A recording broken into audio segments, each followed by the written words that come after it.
Hari Om everyone. Let's look into today's shloka from Jnana Vijnana Yoga 7.5. Apareyam itas tvanyāṁ prakṛitiṁ viddhi me parām jīva-bhūtāṁ mahā-bāho yayedaṁ dhāryate jagat. Besides these, O mighty armed Arjuna, there is another superior energy of mind which comprises the living entities who are exploiting the resources of this material, inferior nature. Aparā, inferior. Iyam, this, itaḥ, besides this, but anyām, another, prakṛitim, energy, viddhi, no, me, my, my, parām, superior, jīva-bhūtāṁ, living beings, mahā-bāho, mighty armed one, yayā, by whom, idam, this, dhāryate, the basics, jagat, the material world. Each of us can come up with our own understanding of this shloka and how we can relate it to our previous shloka also. Oh, yeah. Yes. Yeah, I'll go. Yes, Santoshi, please go ahead. So, this shloka, moreover, talks about in previous shloka, Krishna told about 8 material which has been made, that is, earth, water, sky, and, body, mind, intellect, which means all 8. That is actually, a subset of the superset. What we say in this shloka is that prakṛiti, which means that is above this there is a consciousness which governs the complete universe and the energies of everything, whatever that we chanted last class, which mean to say this prakṛiti, which is superior, that is this is a consciousness of, because of this consciousness we see the universe as a manifestation in this body, mind, intellect, and the same has been seen in the world as well. And because of this consciousness itself, everything is there. I mean, this is the one which is actually manifested, and this is this is only true, and that is the self. This is what Parabhakti Krishna talks about.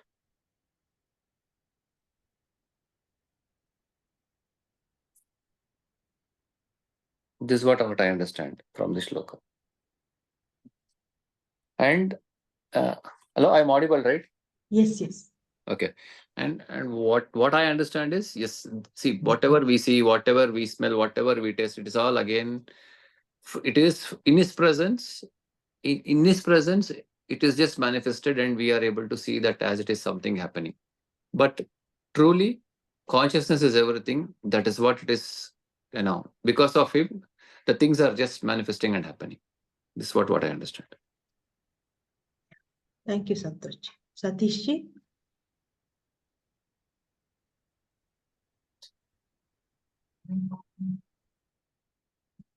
Satishji, you're there? Oh, yeah. I'm just in the traffic. I'll go next. Okay. Ishaji, you want to go next?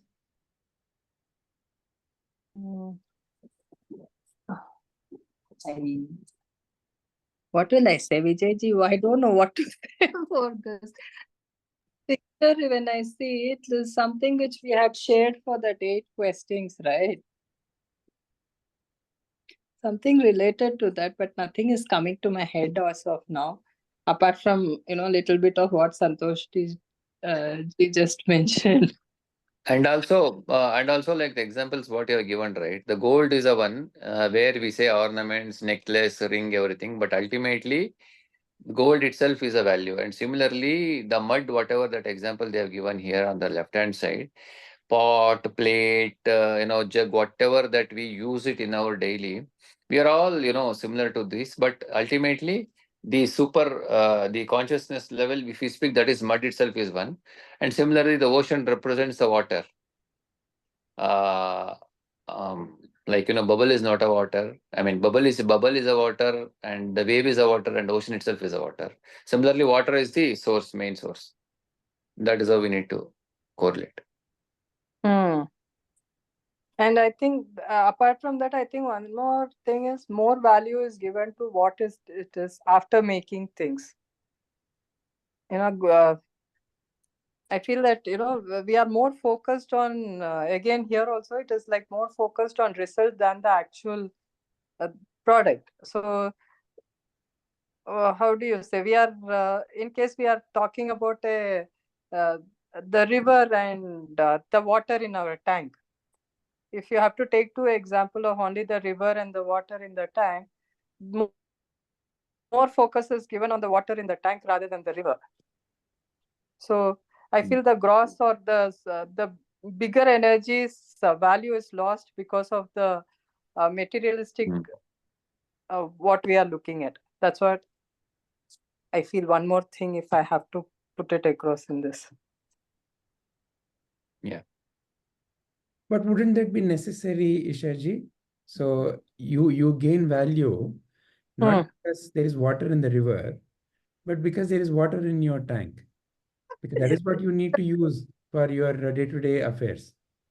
Yes, personal value is there with the belonging that is personally belonging to you. So in case, gold is somewhere under the soil, it doesn't hold anything for you. As soon as it comes to your house inside with you, your possession, it has a value.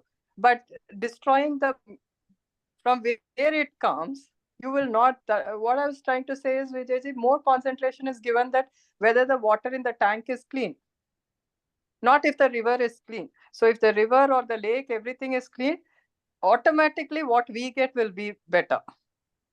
So the focus is more on the material stuff rather than the source, at least from where we are getting it. That's how you're connecting. Yeah. Wonderful.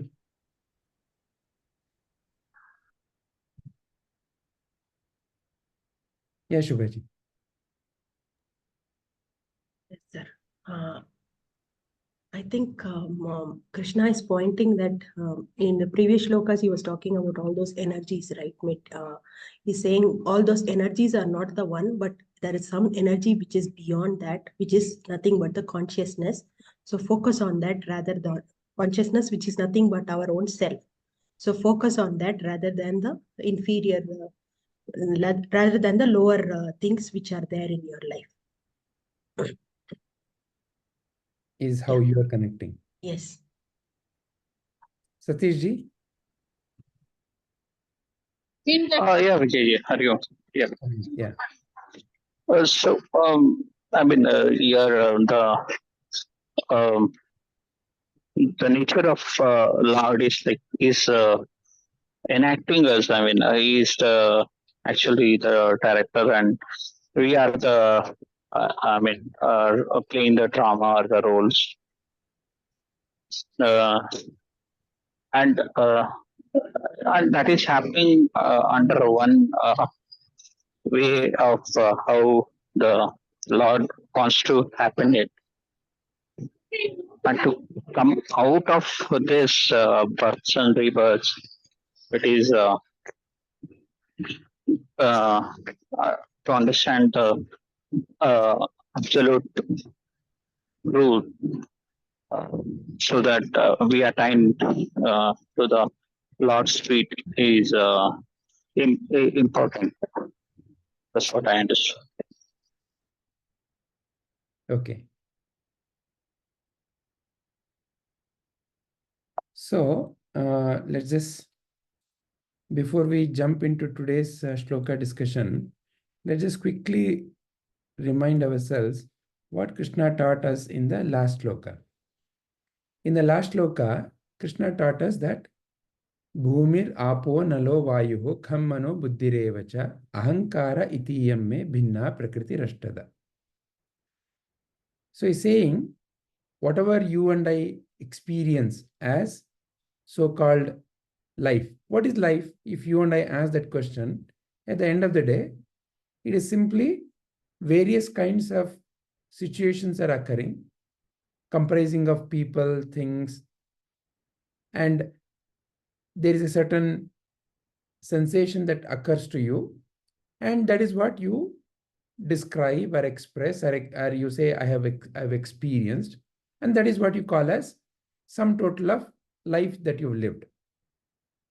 If I ask you, okay, please write your life story.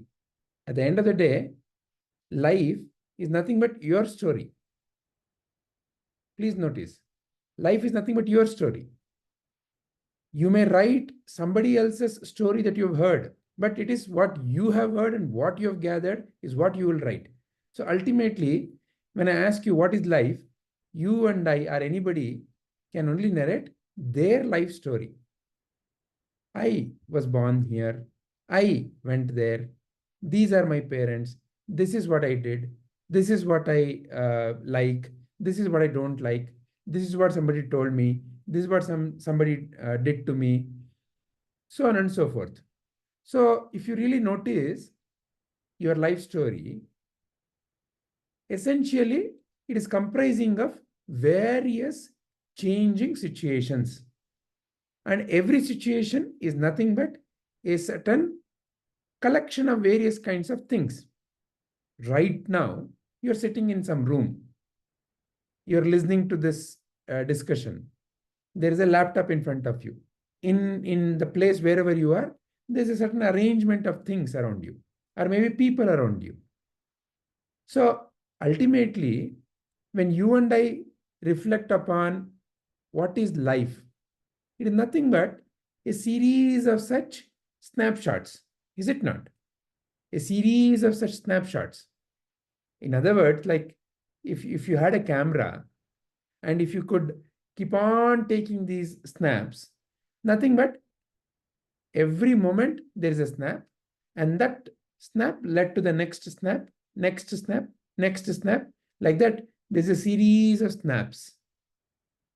And that is what you recall and say, these are the things that happened. And what Sri Krishna is teaching us here is that, Arjuna, each snap is nothing but my own 8 lower energy, aparā shakti. Each snap, whatever may have been the situation of life, whatever the arrangement of things or people or various objects around you, whatever it may have been, all of that boils down to simply these 8 energies of Sri Krishna. And here Sri Krishna has taken a very personal tone. My energy. He's not talking about somebody else's energy. He's talking about a personal tone. He's saying my energy. So first is to recognize what Sri Krishna is saying, right? And this is what we noticed in our last session, where we went into how, so many varieties are there. And we also looked into how you and I ultimately experience all of this variety through only our 5 senses, plus our, what we call as antakarana. And therefore, we also arrived at the same understanding that it is the antakarana which comprises of the mana, buddhi, ahankara, and the 5 senses which are connected to our so-called gross body, and those also have a subtle element. So when you have ear and there is an aspect of that in your mind, you call it as shabda. You have skin and the subtle aspect, you call it as sparsha. So like that, these 5 aspects are there, which are connected to each of the indriya that you see. So at the end of the day, for you and me to experience life, it is only these 8 aspects that, we are seeing. Am I showing the correct number? Okay, all right, 8. So only 8 aspects, right? And out of these, the 5 are nothing but the sthula. Sthula means gross. Why gross? Because they can be experienced through one of your senses. Your nose, you can see. Though your nose is for smelling, your nose itself is something that you can experience through one of your senses, or more than one of your senses, right? So like that, whatever you and I call as the situation of life, or whatever you call as life, or this material energy or this world essentially experienced by you and me through experience of these 8 aspects.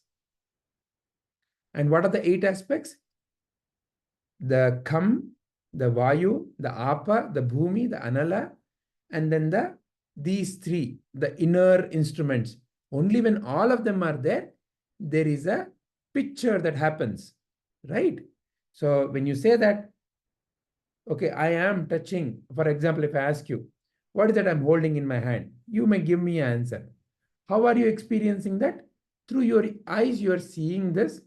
Through your ears, you are hearing my question. And then in your memory, you are going and you are picking up the answer.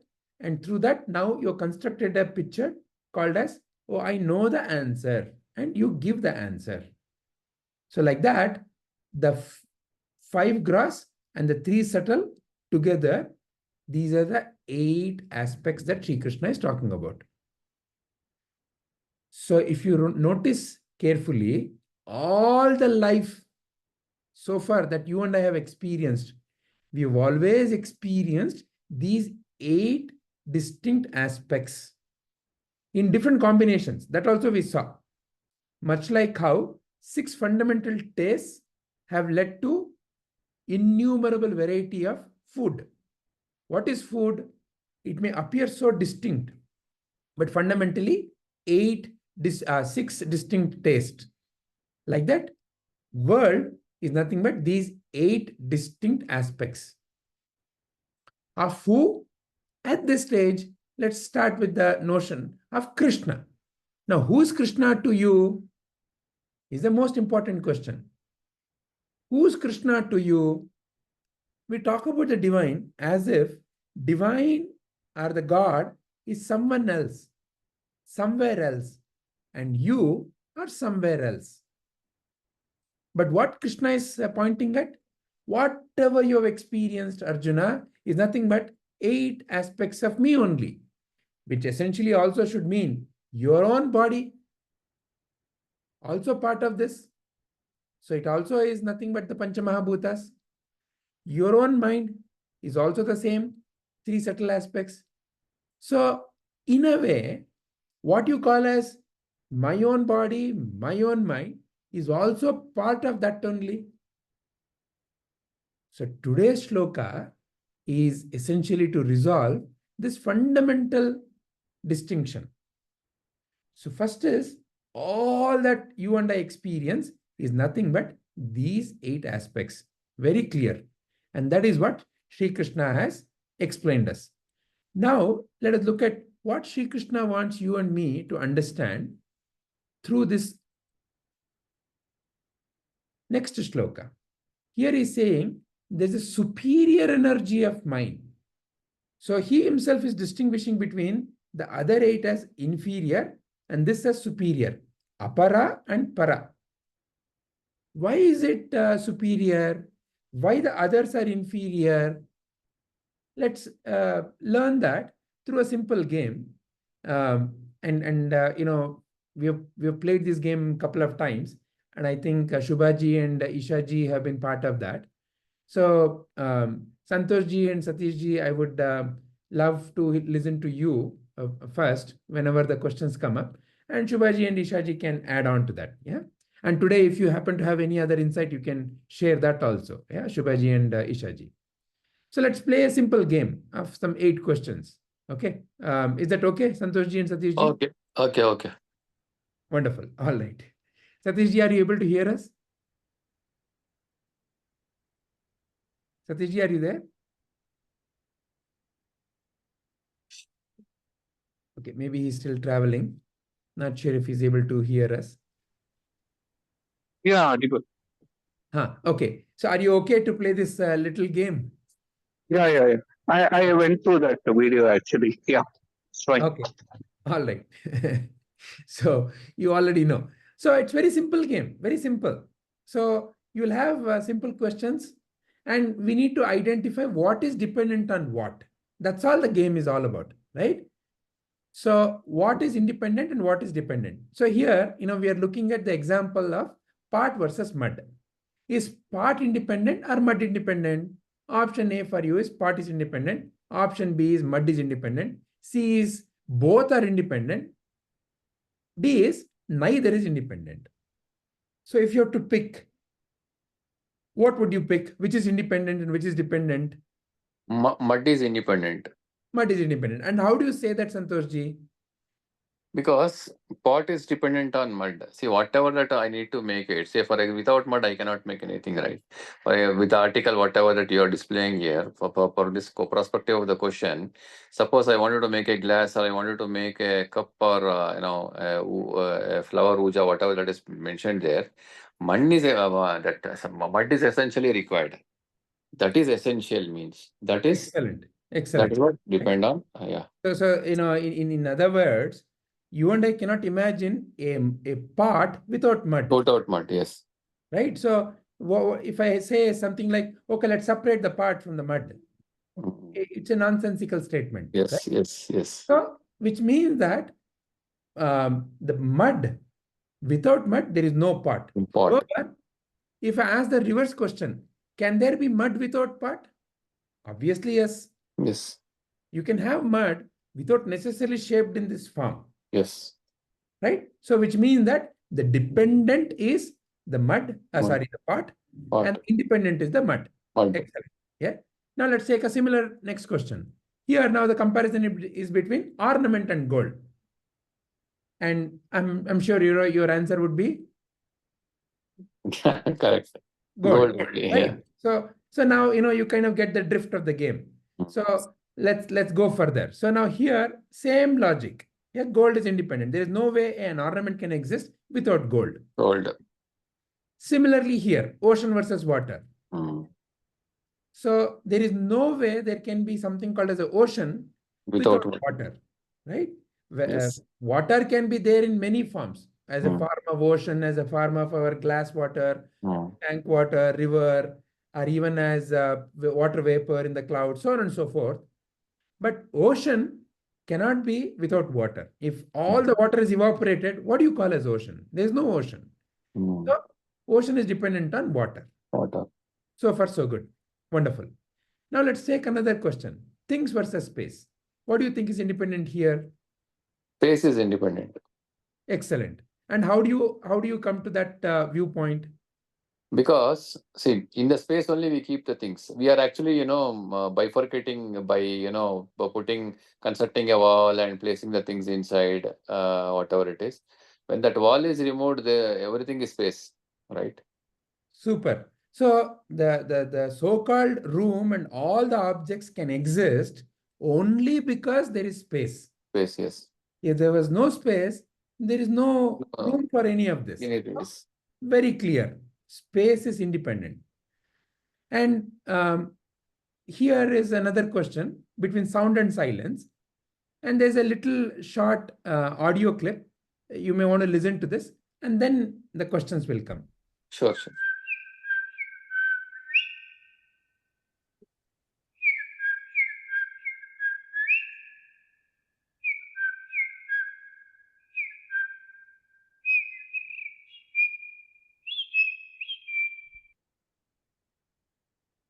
So now you heard some bird sound. Now the question is to discriminate or to differentiate between sound and silence, which is dependent or which is independent. Here, what would be your answer? Silence is actually independent. And your explanation would be?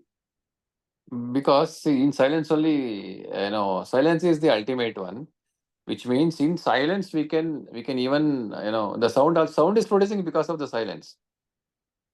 Because sound comes in the silence. If there is no silence, there is no sound. Super. So very simple, right? Very simple. Yeah. Sound appears and disappears.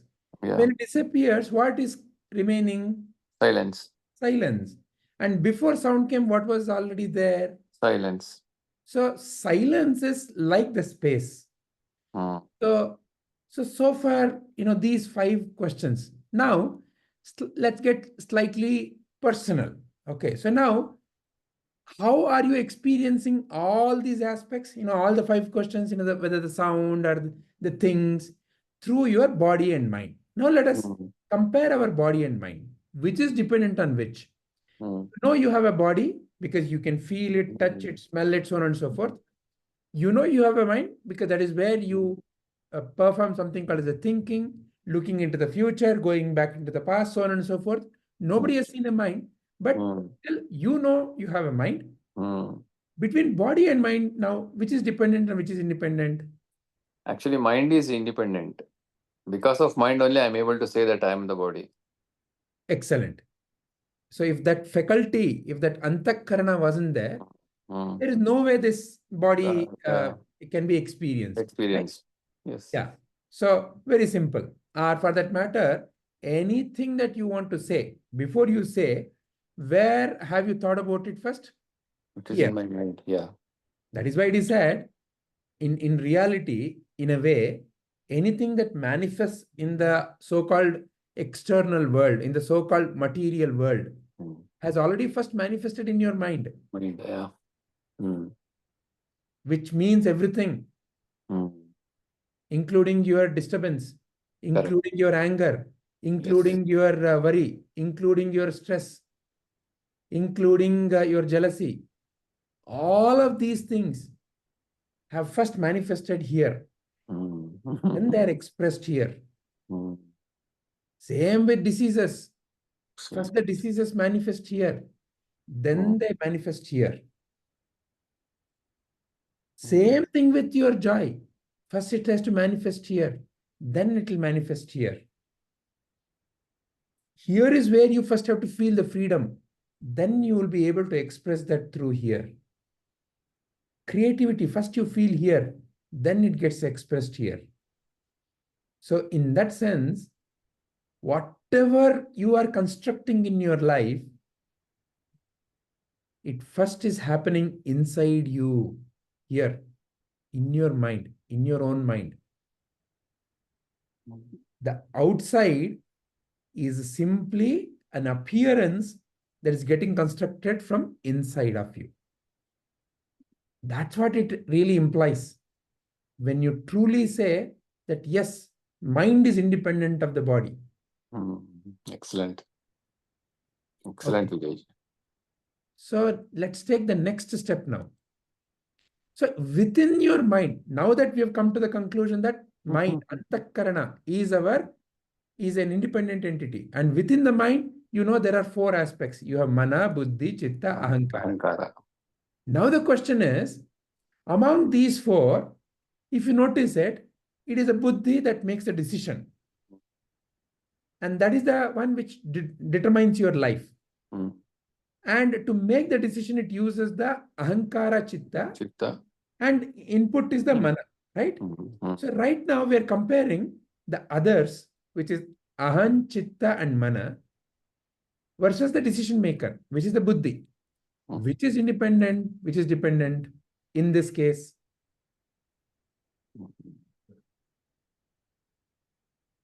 Decision maker is always independent because I can give 101 thoughts to that boss who is called decision maker or buddhi. But again, ultimately he decides, hey, take this or don't go by this or don't go by that. So decision maker will be independent because I will giving him 101 thoughts, right? And he decides, okay, once that is decided, then the manasu and this ego will become silent, and it will stick to that and it will go on that path. Excellent. But how do you then answer that I have to get rid of my ahankara? It's my ahankara that is the cause of my problem. So if I say that, then why am I not saying that, oh, my buddhi is what I need to get rid of in terms of my trouble in life? Correct. From the perspective of trouble in my life, yes, again a decision maker which decides that, what are you doing is, what are you are claiming the ego. I mean, you are not doing that. Ego is playing the role. I mean, it's not that, I don't know how to put across this. Sir, buddhi is needed for discrimination, right? Okay, yeah, explain that further. See, ahankara, see, only if I have buddhi, I will know I have Only, ahankara. yeah, correct. Very nice. So then, in the case of a so-called jivi, and in the case of a jnani, both of them have buddhi. Then what is the difference? Difference is that, he will not, he has burnt all his egos. Like, he's matured enough, and he is able to discriminate between what is avidya, what is vidya, what is satya, what is asatya. In that way, all his ego has been, burnt. So from the perspective of jnani, there is nothing called, mind. He has crossed that mind.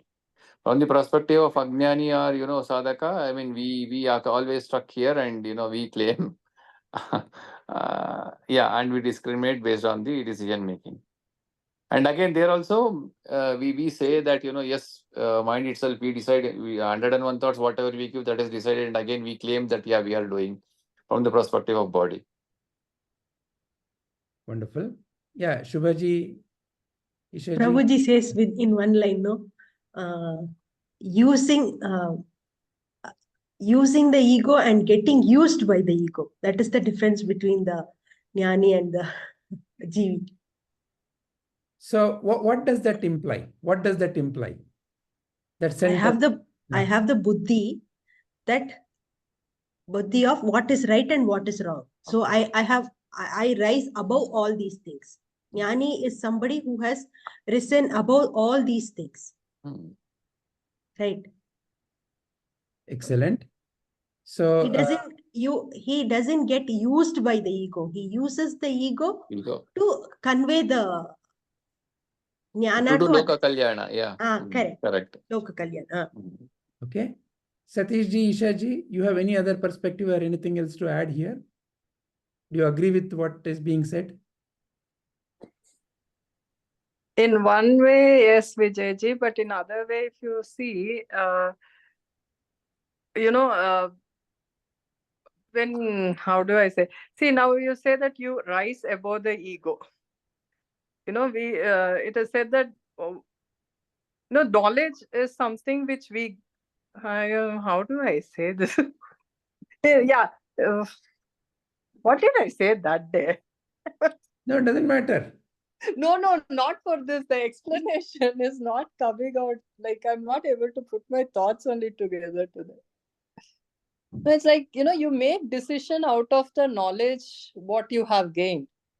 I don't think you will, after making decisions, you will gain knowledge that is different. But yeah, like in case if I'm deciding I want to drive the car, it is because I know to drive the car.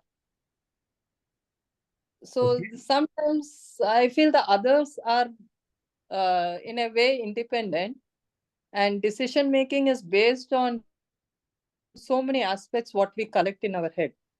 Decision making is not what we are talking about. We are talking about decision maker or the buddhi. So what it decides is dependent upon the knowledge. Okay, fine. I thought making intellect itself. We are comparing, is the intellect independent of the others? Yeah, that is true. Intellect is independent. Yeah, no. But you brought a excellent viewpoint, which is, but before the jnana. See, that's why, in Bhagavad Gita, the realized one is referred by Krishna as a jnani. One of the terminology that he uses, one of the phrase he uses is jnani. What does the literal understanding of jnani means? Someone who has jnana. Jnana means what? Knowledge. Knowledge of what? Becomes an obvious question. You also have knowledge. I also have knowledge. Everybody in the world has knowledge. So there is no one who doesn't have a knowledge. Some or the other knowledge everybody has. Correct? Huh? So what knowledge is he referring to? So the idea is Okay, let's understand it through a simple a series of role play, right? So now, for example, Isha ji, when did you realize that you are a woman? And I know I was not a man, I think. So when we are taught there is genders, and that is when we classify ourselves as girl and a boy. So let's go back to our childhood. Let's go back to our you and I being a baby. So let's say you are a 3-month, 4-month, 6-month. Did you know you are a girl? No, I wouldn't know. Right? But later what started happening? Somebody would come and ask, hey, are you a boy or a girl? Initially, if you notice the children, they would have no answer. They would simply stare. But then somebody else, people are not okay to just leave it at it. They want to fix, Yeah. They will say, you are a girl. What a beautiful girl. You chinna. And they will put all that dress and then say, oh, what a nice girl you are. And they will have your brother or brother, and they will dress him and he's a boy. You will say, why cannot he wear a frock? No, he's a boy. So you first recognized yourself as a boy or a girl based on what this society was saying. And as your knowledge grew a little, you started saying, oh, it is because of my, this body parts that I'm a boy or I'm a girl.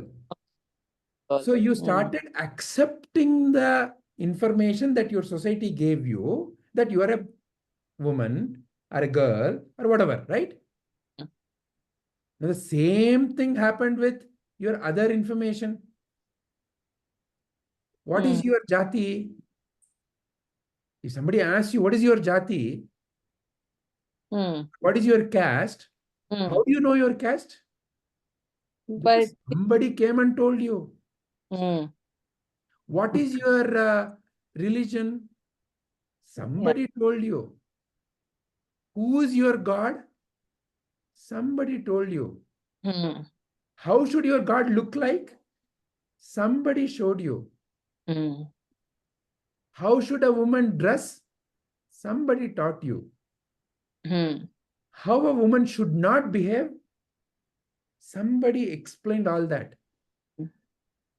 How a daughter-in-law should be? Somebody told you.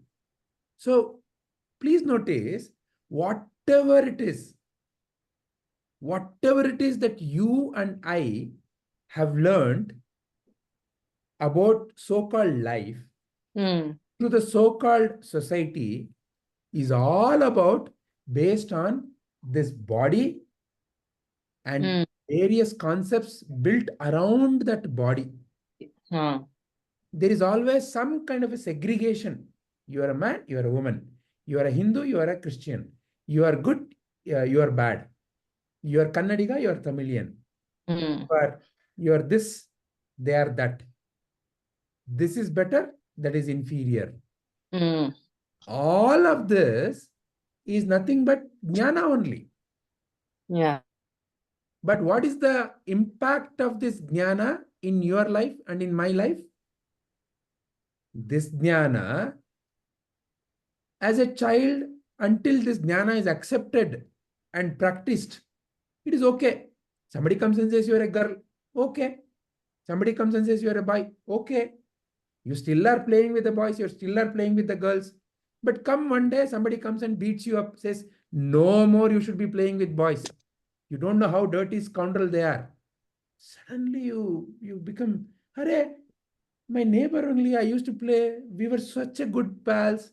We used to share everything, food and everything. I cried with him. I laughed with him. Why are they behaving like this suddenly? You don't know.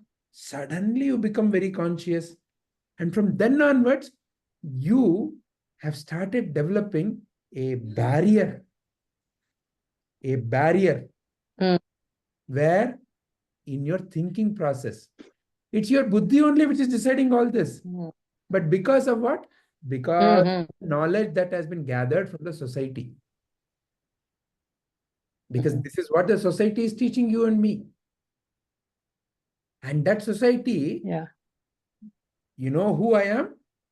If I ask you a question at that point in time, it would always talk in terms of body. It would always talk in terms of some body-related concepts.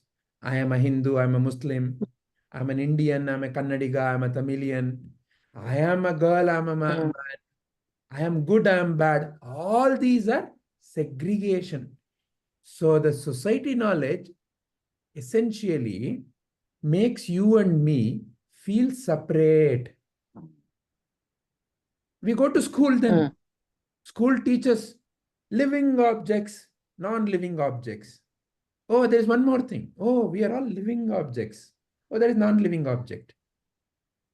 Suddenly there is a little baby works with plants, animals, water, everything, as if everything is living. For the little baby, they can even go and talk to plants. Because it is quite natural.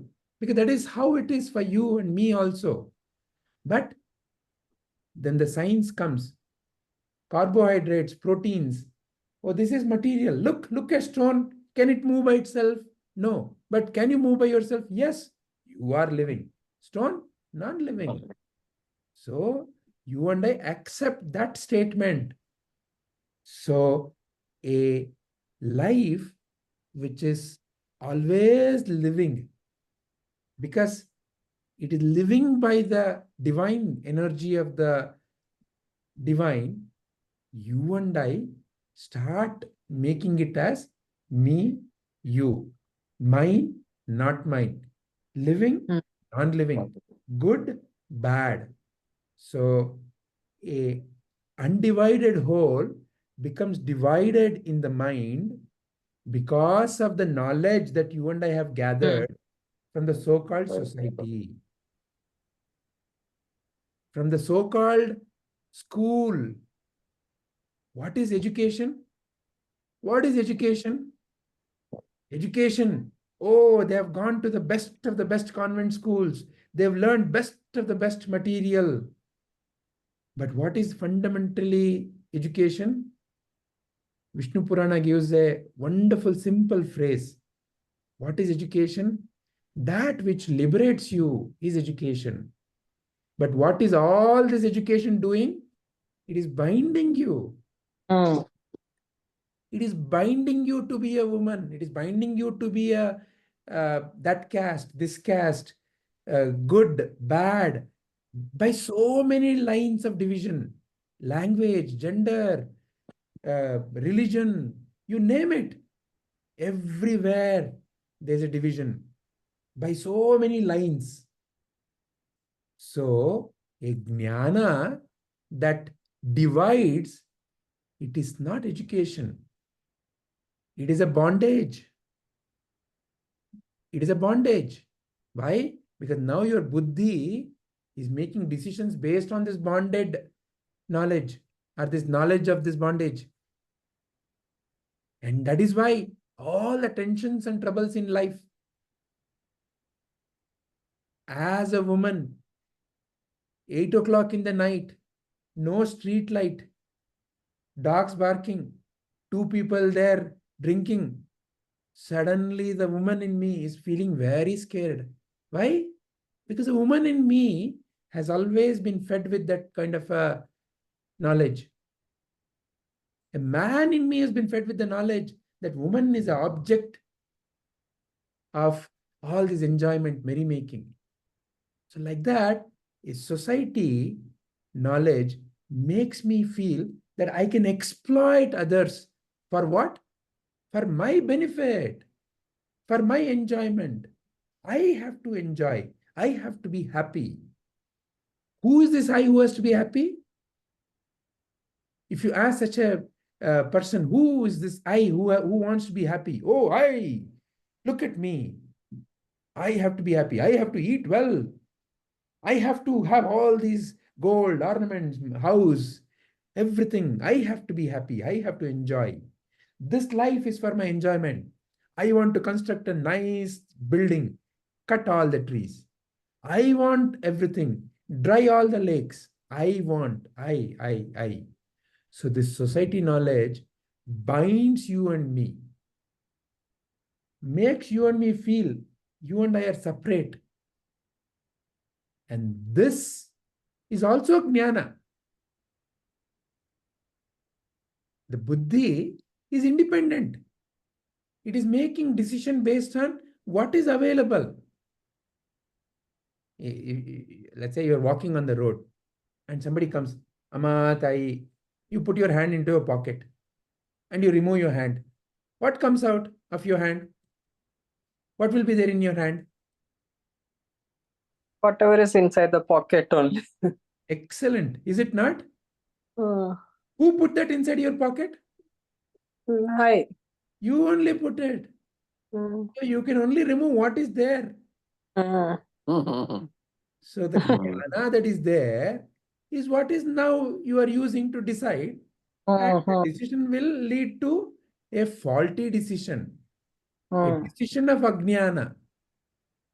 Ajnana timirandhasya. It's such a dark. I don't even know that I'm deciding like this. I am, my eyes are closed and the darkness, and I'm screaming, dark, dark, dark, dark, dark. Why am I screaming? I have closed my eyes by the knowledge that I have put.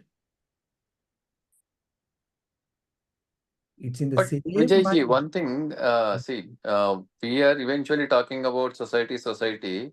Whenever this discrimination happened, right, the discrimination between jnana and ajnana also is coming from society, right? Excellent. Even It is coming. It is coming. It is Hmm. coming. Hmm. In a way, the society, when we say society, right? Hmm. Who is society at the end of the day? it's we only. It's you know, your parents, your Correct. friends, And your, it's again goes on, yeah. right? Hmm. See, as an example, one of your friend called you, come, let's go to a bar. Hmm. Maybe at the same time, another friend of you called, come, let's go to listen to some satsang. Now, only if you and I are ready, would I say, okay, what is this satsang? Let's see. So, so existence is like a buffet. Okay. It has put everything in front of you. Hmm. But how do you make a decision? Hmm. In the beginning, you may not know. Wow, sweet is so nice. Blah, blah, blah, blah. And then, you know, when the stomach is upset, then you realize, oh, sweet, too much of sweet is bad. So like that, it's kind of like a auto-tuning system. One by one, one by one, one by one, you know, it gets tuned. And then So- somewhere, yeah. So basically, it's about, you know, in society we have good, we have bad, which mean to say we know what is right, what is wrong from the perspective of the knowledge what you have gained. And it's again, as you mentioned, like, you know, one of my friend will come and call me for a bar, and one of my friend will call me for a satsang. It's again coming from the society. It's again me, based on the knowledge whatever I've gained, would make a decision to whether go to bar or a satsang. So that's the whole thing, no? Initially, you may choose to go to a bar. It may appeal. Correct. And then, you know, Yeah. as you keep going to the bar, you realize the limit Yes. of it. Correct. So why are you making any decision at any point of time?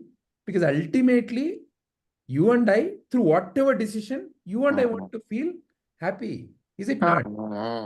Yeah. That particular time, our mood will make our decision. No? And also, Vijayji, here, one interesting thing is, from the same society we are gaining the knowledge, from same society we got the ego, from the same society we were, discriminating that, I am the body, I am the mind, I am the intellect. And the same society we are actually, now discriminating that this is not the truth, this is not the truth, because based on the jnana what we have gained from the same society. Correct. So therefore, there is nowhere else to go. Correct. It is here. Now. Yes. So now, okay. So we have come to the clarity that it's the decision maker, the intellect. But the difference between a jnani and a jnani is the jnana about what is permanent and what is not permanent. What is the source of my happiness and what is not the source of my happiness? What is changing and what is not changing? That has become established in the Jnani. And through that, so intellect, it is in the intellect only the Viveka has to develop. Develop, yes. What is Viveka? Viveka is, in a way, a very subtler understanding. So, for example, you and I listen to songs. We say, oh, nice song. Some other not so nice song. Oh, you're not so nice. That much of discrimination you and I might have developed. But let's say a well-trained Carnatic musician will notice if a particular pitch is perfect or not, if a particular swara is correct or not. You and I may say, wow, that song was nice. But when that song was nice, in that song only, this musician is able to know that this particular person's way of singing is better than the other. Because of the Shruti, Tala, Swara, Bhava, like that, all of these are better. So they have developed a fine hearing.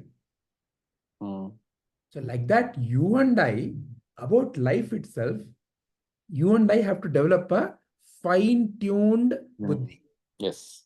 That fine-tuned buddhi is what Sri Krishna and all the Sadgurus have referred as Viveka. Is the ability to discriminate. And that has become very sharp in a Jnani. So that brings us to the final question. So now that we have seen between the body and the mind, it is the mind that is independent. Within the mind, it is the intellect that is independent. Now, if you look at it, there is an aspect of what is making the intellect itself function. There's a sense of knowing. There's a sense of awareness. So now the question is, between the body, mind, and awareness, which is independent and which is dependent? Awareness is independent. Awareness is independent. And how do you come to that conclusion? Because of awareness only, right? I'm able to discriminate that I have a body, I have a mind. And from that mind only, I'm able to decide that, I am aware that consciousness is there, that awareness is there in me. That is what mind is all about. That I'm talking in an about. Ajnani, then awareness is there? Yes, Ajnani is also aware, but the discrimination is not there, as you mentioned. That aviveka is still there. He is not in the viveka. I mean, that is what, discriminates between that I am and how can I distinguish that? If I go and speak to an aviveka, a person, you'll always say that I know body, mind is independent. But from the perspective of awareness, because of awareness only, I'm able to say this body, mind, intellect has happened. In the presence of awareness is what the ultimate. And that is what the truth is. And that until unless that I don't know, in the same society, I was also blaming that I am body, I am mind.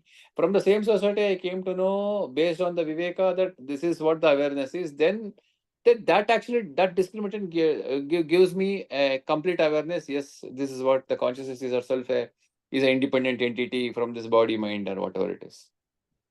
Excellent. So now, if you notice now the series of these questions, these 7 questions and the final question, in this, if you notice, essentially through the first 5 questions, we have talked about things in the world. So in a way, world. Then 6 onwards, we started looking at the instrument through which you and I experience the world, mind and the body. Correct. And we further went in the mind, different aspects, and the intellect. And we recognized through the final question that there is something far more. Now the important question. These 7, the world, the body, and the mind, are they ever remaining constant? No. They're constantly changing. They are constantly changing, yes. How about your awareness? That is not changing. Is it not? Because if Yes. that was also changing, how would you be aware of all this change? So that which is not changing in you, when you learn to recognize yourself with that, then you become free from the turmoil of recognizing yourself with the changing. Changing. When you think you are the body, when the body is young, you're okay. When the body is not young, you're not okay. When you think you are a very intelligent person, it is a capability of the mind based on the information. For example, especially in our technology world, it is happening so rapidly. About 20 years back, 25 years back, if somebody could come to an interview and say, what is HTML? HTML is 4 letters, HTML. My God, wonderful, wonderful, wonderful. And they're given a big post. Okay. That was the case. During that so-called .com burst, so many people raised millions of rupees just by saying that, oh, I'm going to create a new web application or a new website, blah, blah, blah.com, blah, blah, blah.com. They poured in money. Just like how nowadays it is blah, blah, blah.ai. Anything blah, blah, blah.ai, money is being poured. But anyway, that's a separate issue. But the point is, if let's say somebody got stuck to, I am HTML God, would they be relevant today? No. Somebody started their career, let's say COBOL programming. Some 30 years back, COBOL programming was in vogue. India's IT boom started with COBOL programming. Somebody thought Y2K and then all the computers will shut down. Suddenly they needed army of people. And here are some Indians who work for nothing and they are relatively better at solving all this. So let's give the job. So that's how the whole IT movement started. So now where are these COBOL?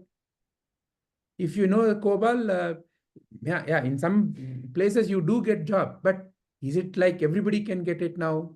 No.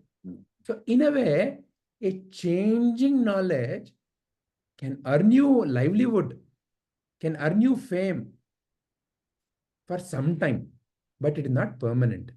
So whenever you and I recognize ourselves with something that is changing constantly, you and I cannot have peace. You and I cannot be complete because there is a constant change happening. There's a constant change happening. And you and I will have to start running. It is like that treadmill, no?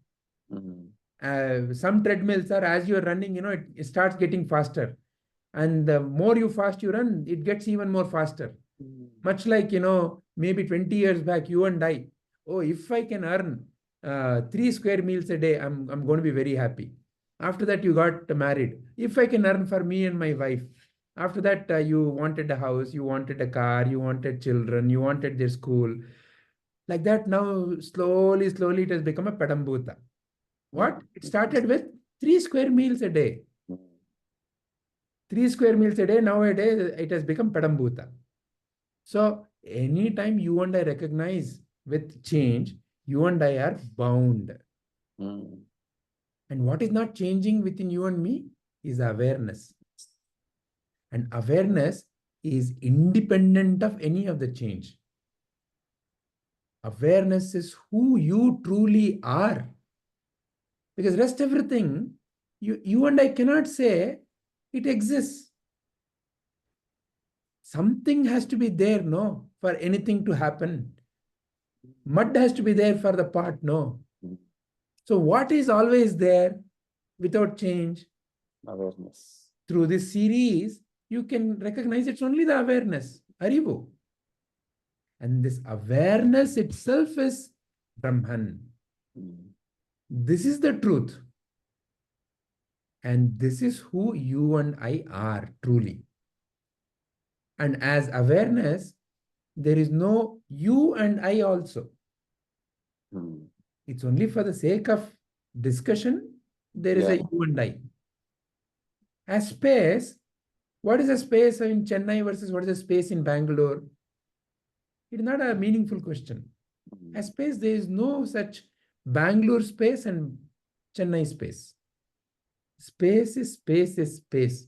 It is undivided. Advaita. There is no other. There is no two. Advaita. Awareness is Advaita. Non-dual. There is no other. In the presence of the awareness. So the only thing that exists is this awareness. And in the presence of the awareness, rest everything comes and goes. And that is why great masters have taught you and me, how should you and me live life? Atmano mokshartam jagaditayacha. What it means, it's like when you are operating in the world, operate like an ocean. Meaning what? Ocean has no discrimination to which water comes into it. It doesn't say, oh, this is pure water, Ganga water, I will accept. Oh, this is Kaveri water, this is coming from Karnataka, I will not accept. No, it is not saying like that. Accept all the water. But what is the reality? You are not the ocean also. You are that pure water. So this is what all the great masters want you and me to realize and live our life.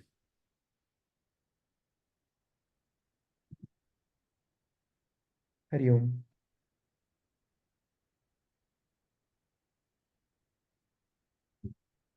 Beautiful, Vijayji.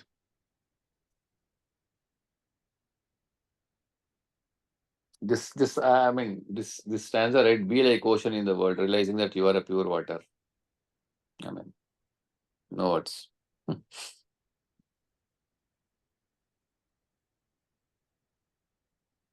Anyone has any further points to add or anything to ask?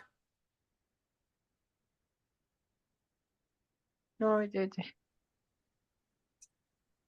All right. Shubhaji, then shall we end? One question, Vijayji. Yes. With all this in play, right? How do we exactly, again coming back to the root, like managing the pains and emotions when your near and dear ones are going through that phase of life where it is old age and sickness. So you have the awareness that the aging is part of the life, and again filter it out and get into that unattached phase, or because we have seen them, they have registers and now they are turning to us and asking us and expressing their pain and suffering. So it's like, again, how exactly do we manage? And they're like asking, oh God, this is enough for me. And like they were guiding us now, and now they're asking us these questions, right? So how do we put all this into place? The first thing is that is why when should one start learning this inner science? Many people have a notion that it is for old age. But like how Shankaracharya ji says in the Bhajagovindam, when you become old, when the body has become old and the mind is not stable, how can you really learn all this? You cannot even sit properly. How can you learn? Yeah. So therefore, when should I begin this inner journey? I should begin early in my life. So therefore now, if somebody has gone through any of this teaching early on, it will be very easy for them to look at how to be in harmony with the change that is happening. When will it become a suffering? See, the body having various changes. Imagine body has fallen and there is a wound and there is blood flowing. What do you experience? First, you experience pain. Pain is very natural. There is no way to avoid pain. Of course, you can take painkillers. You can take some other killers. But it is up to you. It's your choice. But pain is natural, existential. Pain is existential. It is there. That is the nature of the body having got whatever that wound. However, let's say you fell and you had that wound because somebody pushed you. And the one who pushed you, you stood up and you started yelling at that person. And that person, instead of asking sorry, he got really wild. And let's assume, he was also powerful. He gave you 1 or 2 thrashes and somehow nobody supported you and he went away. So now that very, whatever that happened has remained in your mind. And every time you remember that, it causes so much of grief, anger, irritation. Now that is called as suffering. Suffering is your and my own making. Pain is existential. So I have to learn to accept pain and let go of the suffering. This is for you and me. Now, if someone else, that someone else, are they willing to go through some learning? Are they in a, let's say, space where they are able to sit and listen to some of the talks by Prabhuji or be part of the satsangs? Then that will be the right thing to do. Because at the end of the day, no amount of knowledge can remove the suffering, but the only knowledge that can remove the suffering is realization of who you truly are. So therefore, is there a possibility, depending upon the age and depending upon the kind of the preparation, maybe, maybe not. Then how should I accept that there is nothing that you and I can do? What you and I can do is be a source of support in whatever the form and fashion that is possible. If they are living with you and if you need to take care physically, take care physically. If there is a sense of comfort you can offer through some words, please offer. And especially what I have noticed is as people start aging, in a way they start becoming more like children. They have their own different kinds of tantrums. So you and I no more have to, or in a way, should not necessarily look at them as, oh, they are my parents who brought me up. How can they behave like this? No, it's not like that. Now they are like one another child. In a way, there is a master called Rudolf Steiner who says life is like, in terms of the external life, life is like a U curve. You start as a child and in a way, there are children kind of behavior and you come and somewhere around middle age, then onwards, again, it kind of tends towards that childlike mindset, right? But if the right kind of knowledge has been gathered, then even the old age will be managed. Not that, old age will not be without problem. Already in the middle age, you can already see your body is no more the young body that it used to be. Already you can notice how youngsters can run easily and you probably are struggling. Maybe, maybe not, depending upon, your own body structure. But it is visible. So you and I have a choice to accept it and be a sense of support and see what is the best I can offer to them. So the opportunity that the divine has given you and me through the so-called our parents and others who we need to take care is, this is life. And how I and you can serve those who served us when we were young. That's the opportunity. They did so many things. You and I might have vomited. You and I might have made a poop on them. But they have taken all of that in their stride.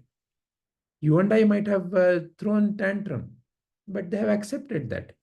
You and I, especially during our teenage, might have yelled at them, screamed at them, called them all kinds of things. But they have been with us.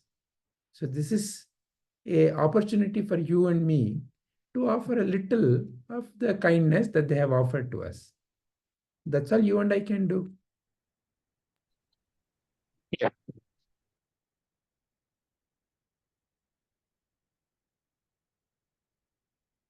Anything else? No, that's it. Thank you. Thank you, Satish. But there again, Vijayji, playing a role and as a supporting, playing a role is more important rather than being attached, right? Yeah, so when you're playing a role, you cannot have the, oh, I'm playing a role, that is the jnana, but you have to play it with full involvement. You see the difference?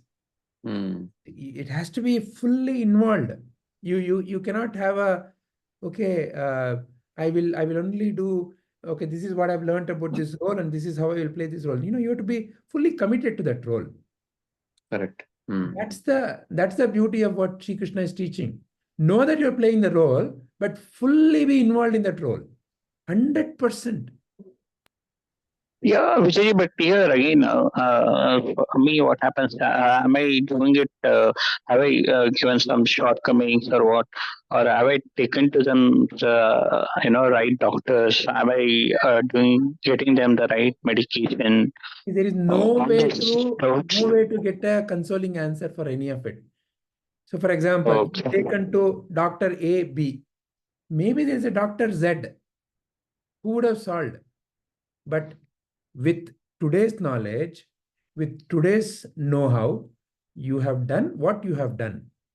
So therefore, every action you and I can only perform with the feeling that, Krishna, this is the knowledge I have now. Whatever I'm performing, may it be of greatest value to whoever I'm offering this. Beyond that, what is that you and I can do, Satish ji? Yeah. I don't know what I don't know. So rather than worrying about what I don't know, what could have been, what is the best I can do? Okay, I have consulted, I have verified. This is the best knowledge I have got. With that best knowledge, this is the action, this is the decision I'm taking. That's all you and I can do in terms of our day-to-day life.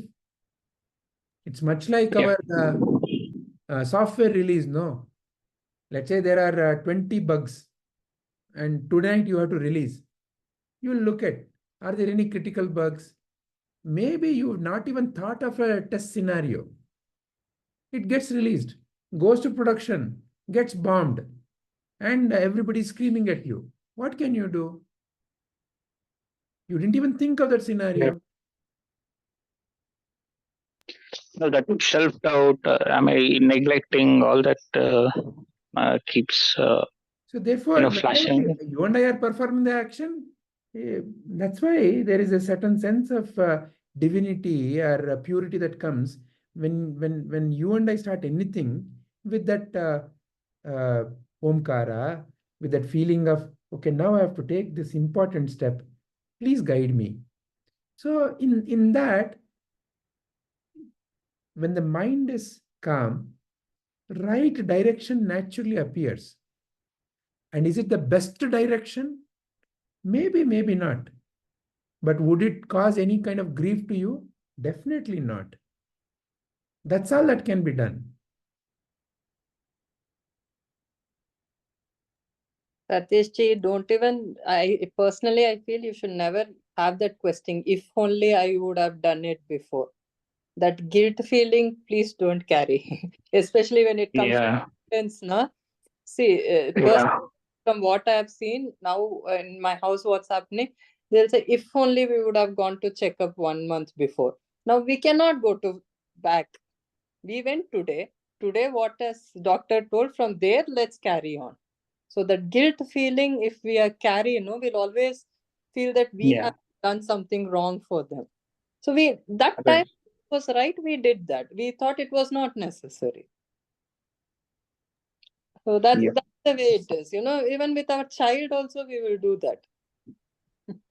Right. Yeah. No, they've given us the best, and we want to.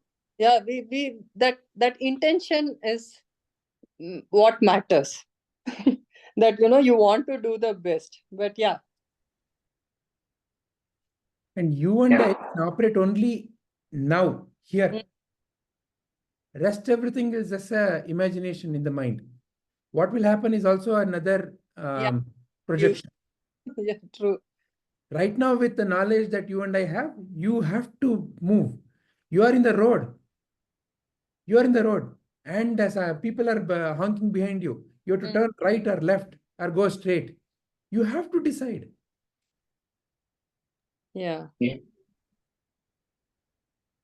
And that's how life teaches you and me. So don't worry. Yeah.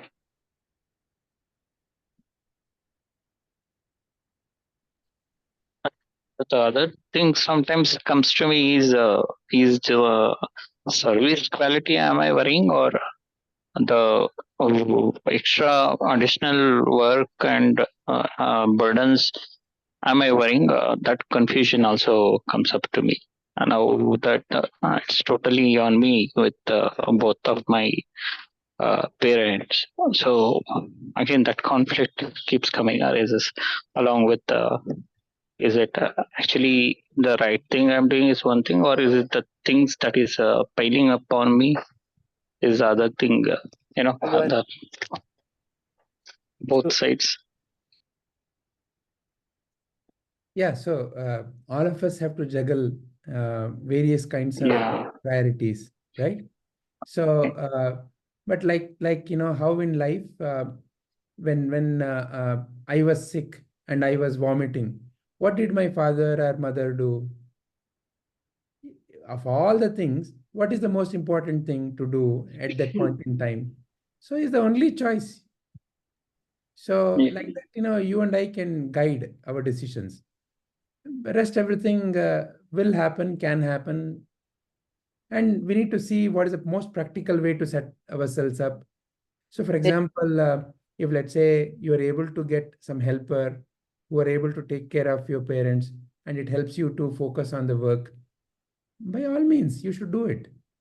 Yeah, that is because many people think again that society plays, what will people say? You cannot take care of. It's like putting your child to hostel. We are putting because it's good for them at particular time. It's not because we are sending them away. And one more thing, Vijayji, you have that guilt feeling when you have parents also, automatically, because we are in working state, we will, when Satish ji said on, that other decisions also. So in case you're saying hire somebody, again, we will decide, hiring somebody, it will cost us so much. Can I, spend so much every month? That guilt feeling also will be there when we are not able to do something for them. Okay, that's what, that guilt-free we should be. In that particular time, what best we can do, we just have to do. So it helps Satish ji to sit with eyes closed, offer deepest respect and gratitude to whoever you have the most trust in. It could be a God, it could be Sadguru, and then seek guidance. And the guidance that appears, do it with the fullest and utmost faith and dedication.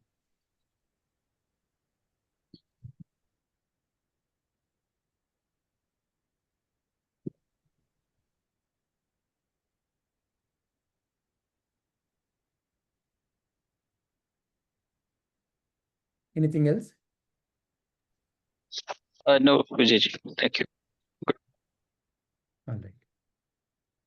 Shubhaji, shall we conclude? Hari Om. Hari Om.